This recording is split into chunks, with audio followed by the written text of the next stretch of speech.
Hey there, my name is Ben Shaw. I'm the Modern Worship Director at First United Methodist Church in Murfreesboro, Tennessee. And today we're going to look at how you can use Ableton Live to control your snapshot changes and your patch changes on your Helix from line 6. This will apply to the Helix LT, the floor, or the rack model. So we're going to look at two things here. Number one, how to set up Ableton to communicate with your line 6 Helix via MIDI clips to send the control change and the program change information needed to change your patches. Number two, we're going to look at how to incorporate those changes into a live set. So, I hope you're ready. Let's get started.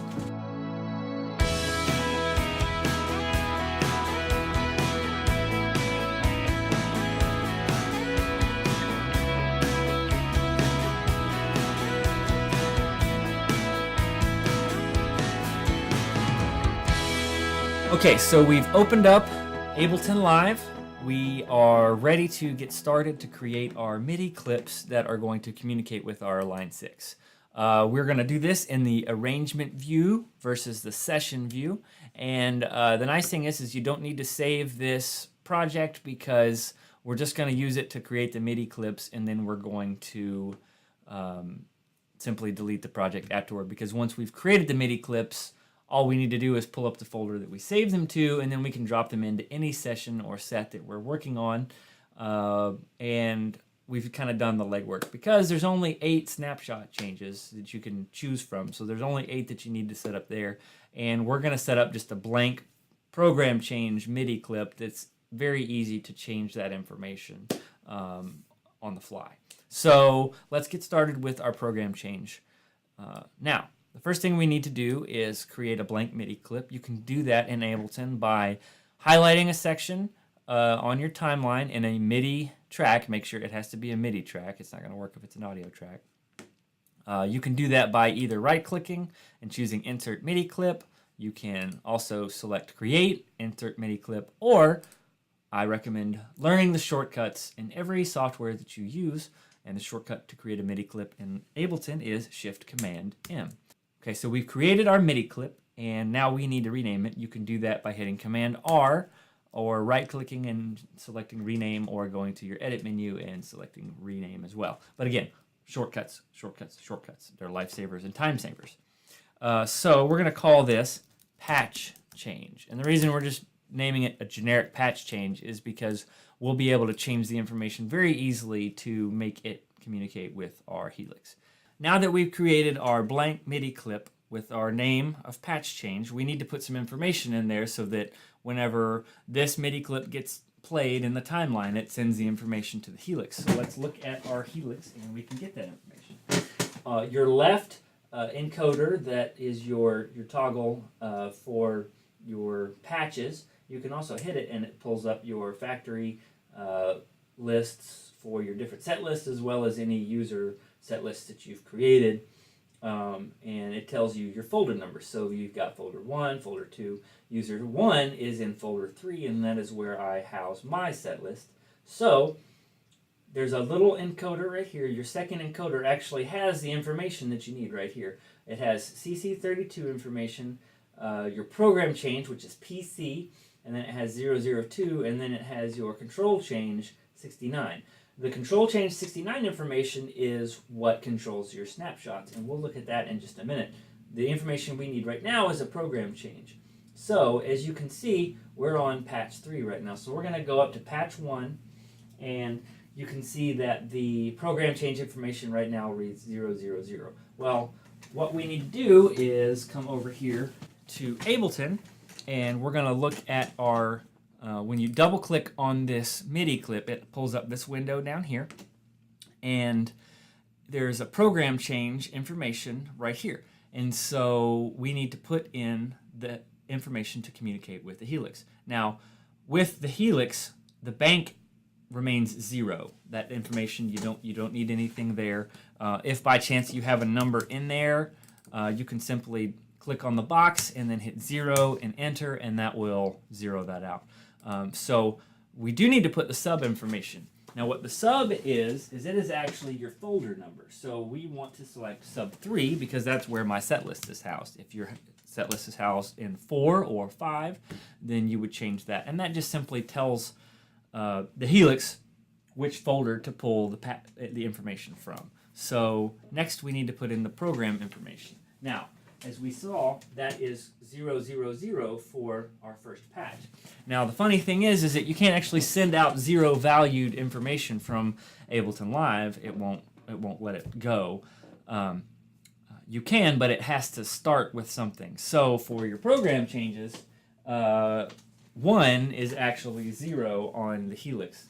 A little confusing, but I think that I've come up with a pretty easy way to keep track of that. And the way that you can do that is by just counting your numbers. So 01A is 1, 01B is 2, and so on and so forth. So really you just count whichever one, starting at 01A is 1, and then you can just count down the list. We only usually do 4 songs in a typical set. If it's a worship night or a special event, we may do 8 or 9. So really you're not ever dealing any higher counting than that. But, you know, you could theoretically go all the way up to the highest number that you could go, which is the 4th bank or the 4th channel in bank 32. So right now we just need to put that as 1 because we want it to go to patch 1.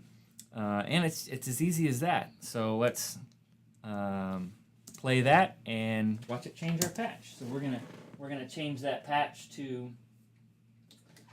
something else so we can see it happen. All right, here we go. Nothing happened. Why is that? Well, it's because we haven't set up Ableton to communicate with our Helix yet. So we need to do that now. You need to go to your Preferences panel. You can do that by hitting Command, or you can also go to your Live and then select Preferences from there as well. Once we get there, we need to go to our MIDI menu and then make sure that our Helix is showing up in the MIDI port and that it is toggled to on your 3 options here for track sync and remote. So that's ready to go. Now we need to come to our MIDI channel and select our output to the Helix. And it defaults to 1. However, I send MIDI signal through Ableton to a couple of other different devices. And so to make sure that there's no crossover or any miscommunication between those, I changed my Helix to have a baseline of 4 for its channel. And you can do that by, as I just showed you, hitting Menu, going to Global Settings, and then selecting MIDI Tempo, and then you can change this that way. So there that is. That's good to go. So we're going to go back here. And so now we'll change this to 4, and we should be good to go. So let's try that. And there we go. It changed our patch, and we're rocking and rolling. All right. So now we need to export this MIDI clip. The way that you do that is by highlighting it. Again, we can right-click, Export MIDI Clip. You can go to File, Export MIDI Clip, or, again, shortcuts, Shift-Command-E. That exports our patch change name. And so I already have a folder where I had gotten started to test some of this stuff out, and so we're just going to save that. And but before we do, there's actually one thing that I forgot, is in order for a MIDI clip to be able to be recognized in and allowed to be dropped into a new song, you actually have to put some type of a note value in here. And so we're just gonna get our pencil tool, and we're gonna draw a note here anywhere. It doesn't matter where it is, and then we're gonna turn that off. And so now that allows us to be able to move that in and out of songs. So we will now export that, and we'll name it patch change, and then we'll just go ahead and replace that one. So now we need to create our snapshot changes, and the way that you can do that is by creating another blank MIDI clip. So we'll do Shift-Command-M and then Command-R, and we're going to name this Snap1. And so now that we have renamed that Snap1, we're going to double-click it and come down here, and we're going to close down this little window that tells you our note information and open up our envelope. And the envelopes menu is where your MIDI control change information is housed. And so we've got MIDI control, you can see right there, and then it defaults to pitch bend. So as you can see, there's different numbers here, and these are our control change numbers. And so as we look on our Helix, we can see that it says CC69 is where we need to be going in order to be looking at the different snapshot changes. So snapshot 1 is 000, snapshot 2 is 001, snapshot 3 is 002, and so on. So what that is talking about when it tells you those numbers is that's the velocity. So it is done based on the velocity of that CC69. So we'll scroll down here, we'll select CC69, and then we need to put in some information. So we turn our draw mode on, and now what?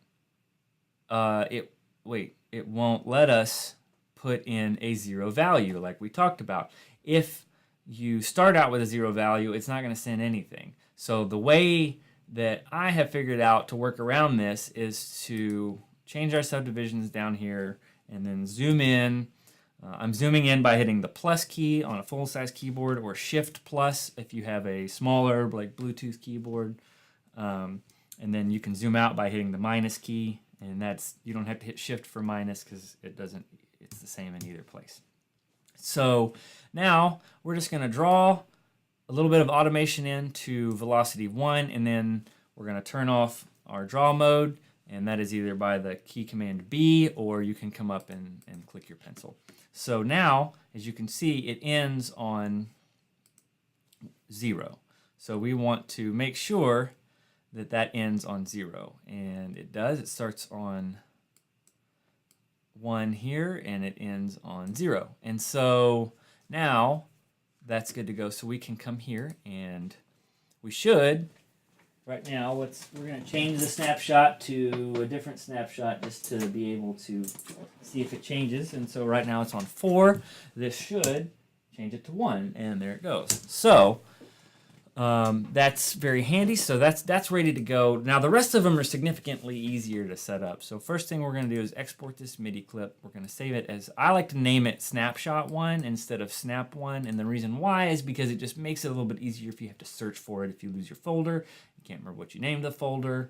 Not that that's ever happened to me. Just kidding, it happens all the time. So I like to name things as specific as possible just to make it easier when I'm looking for it. However, we named it Snap 1 here just to make it easier to read in your timeline. So that's done. So now let's create another blank MIDI clip. We'll do Shift Command N, Command R. We're going to name this one Snap 2. And then we're going to go ahead and double click that, and that pulls up our information here. Now we don't have to go into draw mode for this. We just simply need to come down here and change that velocity to 1. And so as we remember, 1 is 2 as far as our snapshot changes are concerned. So that's done. So let's come here and see if that worked. And so let's go here, and it's at 1. And then we're going to skip ahead, and there it goes to snapshot 2. So let's export that to our folder, and we're going to rename that snapshot 2, and we'll replace that one. And then I'm not going to do any more. The process is the same for the rest of them. And once we're done with that, you can save this project if you want to. There's really no need because you've already exported those MIDI clips, and now you've got them, and they're there to drop in to whatever you need.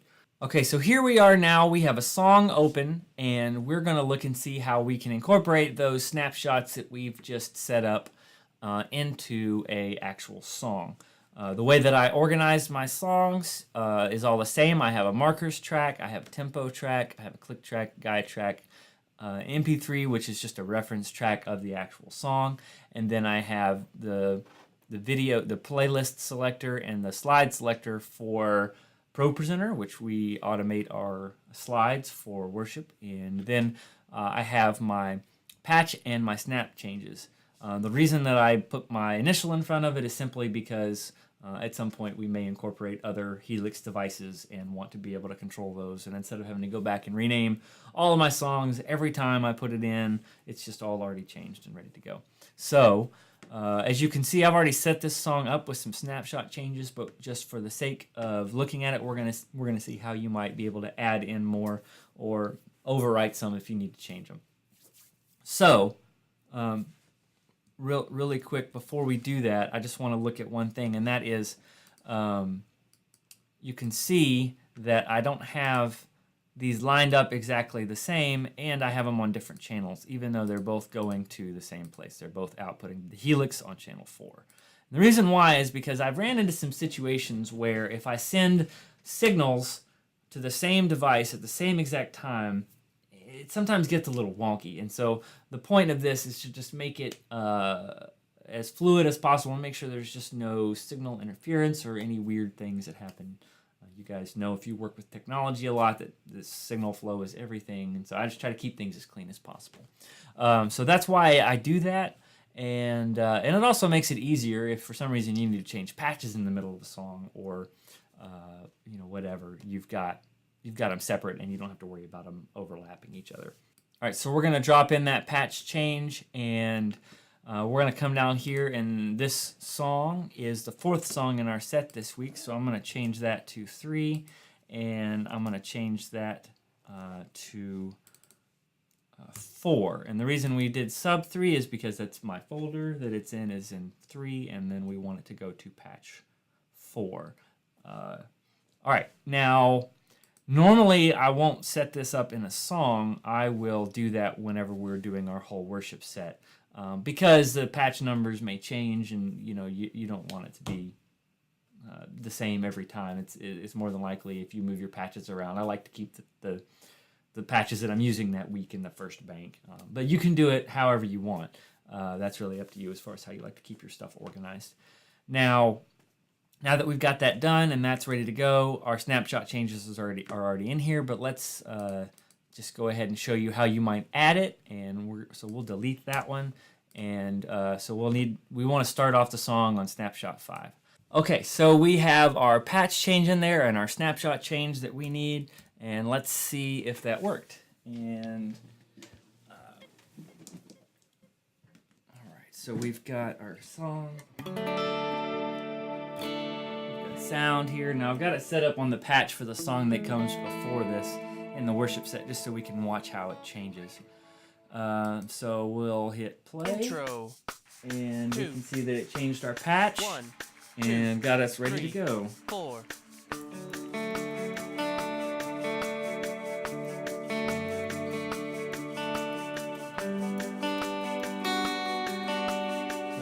Very nice. So now let's move ahead on in the song and see what it might look like to change the patch in the middle of the song. Normally you're going to go through and figure out exactly where you want those patch changes and get it just right. Now here's a little trick to note. When you're working in Ableton, it defaults to snap mode, and you can get the grid down to 1/32, but sometimes that's not exactly where you need the change, and so you can hit Command 4, or you can go to Options and go to turn off the snap to grid. So I have just turned it off with the shortcut command. And so what that does is it allows you to fine tune and move that snapshot change wherever you want it. Typically, if you're working in the time-based grid, it's probably going to line up on a marker anyways, especially if you go down to the 1/32 grid. So we'll turn that back on and then line that back up. And then we're going to come back over here and change that snapshot back. Because as you can see, just by clicking on it, it actually changes the snapshot. So we'll back up here a little bit.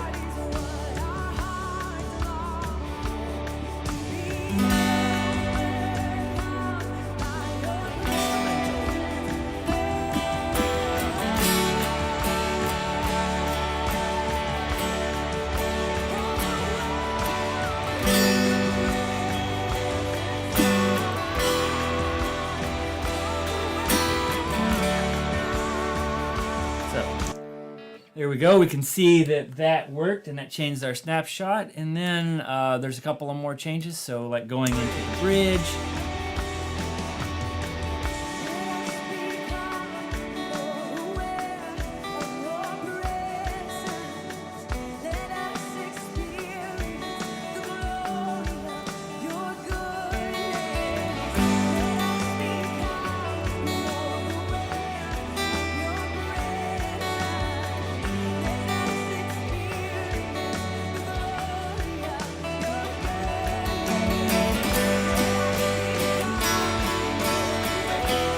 So as we can see, that worked nicely, and that's the way that you would go in through a song and line all that up. So once that's done, we'll save our song, and then we're ready to drop it into a set. So here we are. We've opened up our set, and we're ready to incorporate our snapshot changes and patch changes throughout our whole worship set. As you can see, the top level tracks that I was talking about before is still very much in play. We've got our markers, our tempo, a click, guide, MP3, which is the reference track, and then our video cues and our slide cues. Now this week, we have a couple of songs that I don't actually have backing tracks or click tracks for, so we've just set up tempo tracks to use the metronome that's built into Ableton. Here we have our 4 songs in the set, and we're going to need to set up our patch changes. Now, on the first 2 songs, I just need it to go to the patch. I don't need it to change any other information. So we're going to zoom in. So we'll set our go to our locator here, and then we'll zoom into that locator. Now, as you can see, I have already set up our patch and our snapshot change, but just for the sake of, again, showing you how it works, we will just drag that in and drop that in line, and then we would come here, and so that is bank 3, or sub 3, program 1 is what we're going to want that to be, and we'll test that out. As you can see, the information for our MIDI signal is still all the same. We've got our Helix output to channel 4, and when we start that, we can see that it starts the metronome, and so that song's ready to go. We don't need to do anything else there. Same thing with the second song. And so we've already set up our patch, and we can see that that's on sub 3, program 2, and our snapshot is 1. Now here's just one thing that's really nice about doing it this way, and you may be, if you made it this far in the video, you may not be asking this, but why do we need to do this? You can just sit there and use your feet. Well, the reason that I do it is because it allows me to focus on just getting my guitar changed. I play acoustic on 10,000 Reasons, and then I play electric on So Will I. So in between those 2 songs, I've got to change my guitar. I've got to change my input for the guitar. I've got to make sure that I'm on the right patch, make sure that my volume's turned up. I got to make sure, there's so many different things that we think about whenever we're transitioning in between songs, whether you're a worship leader or not. There's a lot of things you got going on, and anything we can do to make that transition easier, it just allows you to focus more on the song, or if you're going to say a prayer or talk or share a testimony in between these songs. It's just a great way to make sure that you're ready to go when that song's ready to start, and you can just focus on what you need to focus on to make the worship experience better. Now, what's nice is that, you don't have to leave this at the beginning. So I've got to change inputs, so I might want to wait and have the snapshot change, a measure or 2 in, so that I've got time to unplug my input and plug the new one back in. So you can move that patch around wherever you like and have it change your patch whenever you want to. It's very flexible. It's a very, very handy tool to use. So we've got So Will I, that'll change our snapshots and our patches, and all of that's set up. Okay, so now we are ready to implement this in a live scenario. I definitely recommend doing it at rehearsal first and testing it out and making sure you don't have any issues, because if you try to do it on a Sunday morning or at a gig, the first time it's probably going to mess up, and that might be because you forgot to change the MIDI channel, or who knows. There's lots of different things involved in all of this stuff. And in the end, for me, it's really all about just removing distractions for me so that I can focus on what I need to do. I hope that this video has helped you. If you have any questions or comments, leave them in the comment section below, and I would be happy to respond to any questions that you might have. I hope that you have a great day, and we'll see you next time.